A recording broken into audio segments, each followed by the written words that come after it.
Welcome back to my views and news. Tuesday's first video or first news story is about ongoing fighting along B-30 highway. Main road, one of the three main roads in Tigray, Shire Adwa Road. In several places, fighting is being reported. We have details for you. Secondly, viewers, US State Department a few hours ago spoke about ongoing talks between Tigray representatives and Ethiopian federal government representatives in South Africa. The State Department spokesperson did not say anything about progress, if any, in talks. What did he say, the spokesperson? And is his talk an indication that no tangible progress has been made in South Africa so far? And thirdly, viewers, a UK parliamentarian is calling for an end to 2% diaspora tax collected by Eritrean consulates, Eritrean embassies abroad from Eritrean diaspora living abroad, especially in Europe and America. Who is he, and can this call make any difference? Will it have any impact? Because we have seen such calls in the past as well, that governments tried to stop the funding which is being raised by Eritrean government in other countries.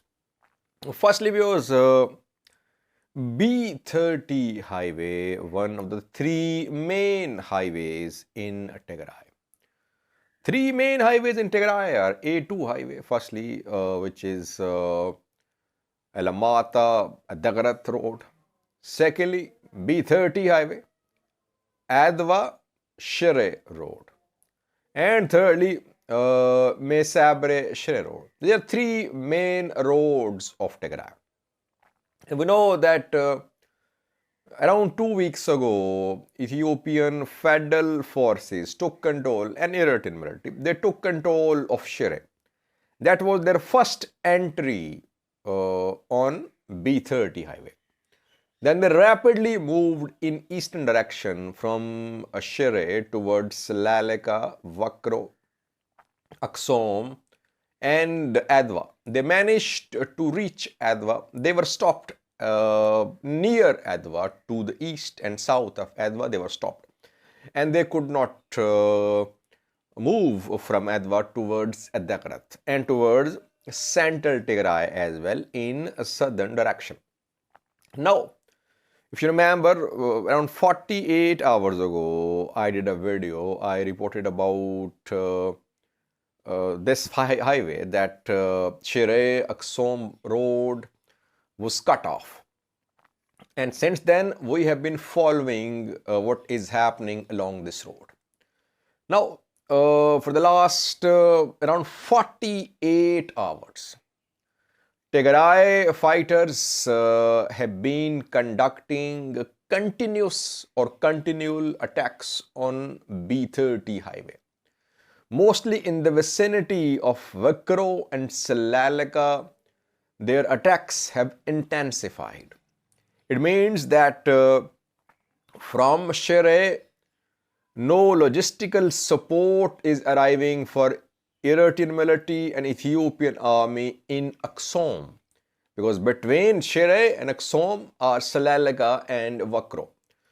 So one supply line of EDF and ENDF has been cut off. It's very clear, because 48 hours ago we reported that the road was cut off, and since then we have received more reports that Tigray fighters are hitting the road without any respite. It means that supply line has been cut off. Though it's not that EDF, ENDF are trapped. Yes, they can receive supplies directly from Eritrean border too, and through Adwa as well, from Adwa to Aksom, and from Eritrean border towards Rama, then Adwa too. But their main supply line has been cut off, firstly. Secondly, near Adwa as well, we have learned that Tigray forces and EDF and ENDF are involved in fighting in mountains close to Adwa. Inside Adwa as well, I think 3 to 4 days ago, Tigray fighters carried out an attack. And after that, there was a meeting between Adwa residents and federal army officials, National Defense Force officials. And in that meeting, ENDF asked residents of Adwa to provide information about whereabouts of TDF fighters, about hidden arsenal of Tigray forces. There is relative calm in Adwa city, but near Adwa, in the surroundings of Adwa, TDF is there and fighting is ongoing. So it is becoming difficult for EDF and ENDF to consolidate its control of B-30 highway, of towns along B-30 highway. Secondly, viewers, talks still underway in South Africa between Tigray regional government and Ethiopian federal government.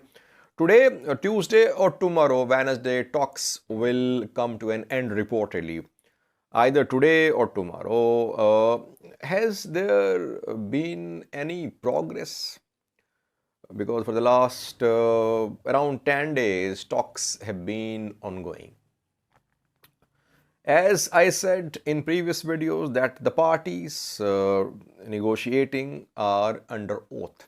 They will not say anything, though Getachew yesterday a little bit violated the code of conduct.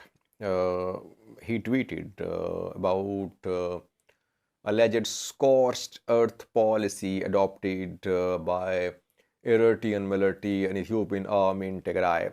We have not seen any tweets, any statements by the negotiators in the start of this peace process in South Africa. Though Getachew did not say a word about talks in South Africa. Ridwan is silent, Ethiopian National Security Advisor, though he's part of talks, but we have not heard anything from him so far.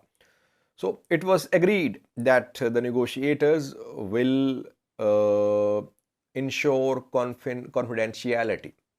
They will ensure secrecy. They will not say a word about the talks.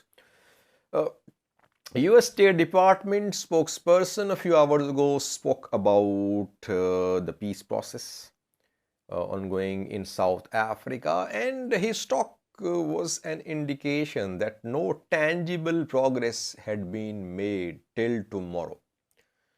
He just said that parties are engaged, they are talking, they arrived in South Africa with distance, now they're willing to sit. So only progress he confirmed is that parties are willing to sit, which in itself is no progress if this engagement is not reinforced by some agreements. But something is better than nothing. That is what we can say. The parties arrived in South Africa with quite a bit of distance between them. But it's also an indication that the parties continue to be willing to sit down together in what we hope to be a constructive atmosphere, and ultimately an atmosphere when the parties can discuss their differences and continue to narrow the distance between them. I know we will continue to be engaged in support of this AU-led process. Our special envoy will remain in South Africa for as long as the talks continue. At least that's his plan as of now. We think it is a good thing that the parties continue to talk. Lastly, viewers, Eritrean government collects a 2% diaspora tax. Tax is collected by Eritrean embassies, Eritrean consulates from Eritrean diaspora community which lives in Europe, which lives in US. Eritrean opposition groups and some countries, they have been trying to stop this source of earning for Eritrean government. Remittances and 2% tax are two main sources of Eritrean government, sources of funding, sources of income. And we have seen demonstrations, protests, some actions by the governments, especially in Europe, to stop this funding, but it could not be stopped. Why? So diaspora community voluntarily supports, and sometimes they're under pressure. So they are left with no option but to support, especially the refugees who arrive in Europe. They have to obtain documents from the embassies, from consulates. So if they don't pay anything to the embassies, to consulates, they don't get anything. And a few days ago, a European country, a European court issued a verdict telling immigration authorities that they must not send Eritrean refugees to their consulates because they fled Eritrea. And once again, European governments force these refugees to obtain documents from Eritrean embassies, consulates, where they are exploited.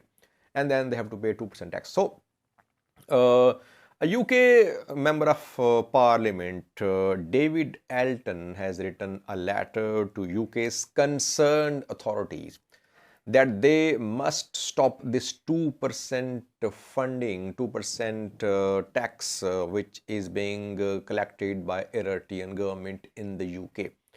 The letter asks police and other concerning authorities to launch investigations.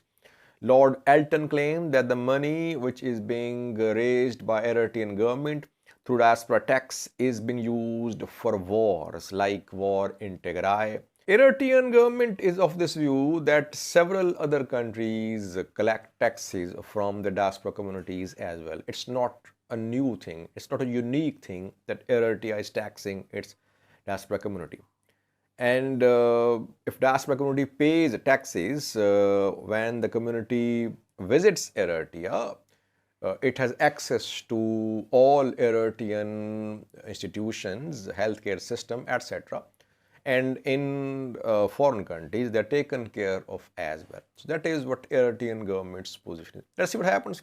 Will there be any action after this letter written by David Elton of UK's Parliament? That remains to be seen. Thank you for watching.